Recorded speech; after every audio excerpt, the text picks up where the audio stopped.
Right, protein, specifically how much of it you actually need. Because this is one of those topics where the advice ranges from eat a bit of chicken to consume your body weight in powder every day, and somehow both of those get said with the same level of confidence. The fitness industry has done a spectacular job of making protein feel complicated. There are people who insist you need 3 grams per kilo of body weight or your muscles will simply evaporate. There are people selling protein supplements who have a very specific financial interest in you believing you need specifically more protein than you actually do. Let me give you an actual answer based on actual evidence without trying to sell you anything. For most people focused on fat loss and body composition, the evidence supports a target of 1.6 to 2.2 grams of protein per kilogram of body weight per day. Let me make that concrete because grams per kilogram is a measurement that sounds very scientific and means nothing until you put your own numbers in. If you weigh 60 kilograms, you're aiming for somewhere between 96 and 132 grams of protein per day. If you weigh 70 kilograms, 112 to 154 grams. If you weigh 80 kilograms, 128 to 176 grams. Pick a number within your range that feels achievable. Start there. You don't need to hit the top end.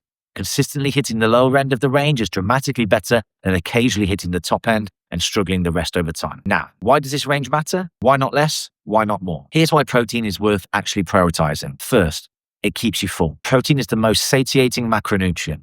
It does the best job of managing hunger. And when you're eating at a calorie deficit, which is where you need to be for fat loss, hunger is your biggest enemy. Protein is your weapon against it. Not willpower, protein. I cannot tell you how many people I've spoken to who are constantly hungry on their diet, and the reason is almost always the same: not enough protein. You can be in a perfectly constructed calorie deficit and be absolutely ravenous if the protein isn't there. Get the protein right, and the hunger becomes significantly more manageable. Not gone, manageable. Second, it protects your muscle while you're losing fat. This is the one that doesn't get talked about enough. When you're in a calorie deficit, your body needs energy. It can get that energy from fat, which is what you want, but it can also get it from muscle, which is absolutely not what you want. Adequate protein signals to your body that muscle is valuable and should be preserved. Without it, your body is significantly more likely to break down muscle alongside fat during a deficit. And less muscle means a slower metabolism, which means fat loss gets harder in the time. The whole thing works against you. More protein, keep the muscle, lose the fat, better results. It's really not more complicated than that. Third, protein burns more calories to digest than carbs or fat. It has what's called a high thermic effect.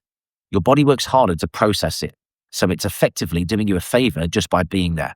You're burning slightly more calories eating protein than you would eating the same calories from carbs or fat. Right. What about going above the range, say 3 grams per kilogram? Is more better? No, not meaningfully. Above a certain threshold, the additional protein either gets used for energy or excreted. It's not dangerous for healthy people. It's just not providing additional benefit. And protein has calories, 4 per gram. So eating significantly more than you need is eating calories that could go elsewhere in the budget. The range is the range, 1.6 to 2.2 grams per kilogram. Hit it consistently, you're doing everything protein can do for you. The question I always get at this point, how on earth do I actually hit that number every day? It sounds like a lot of chicken. That's a whole other video, which I'm making very soon. But the short version, build every single meal around a protein source first. Protein anchors the meal. Everything else builds around it.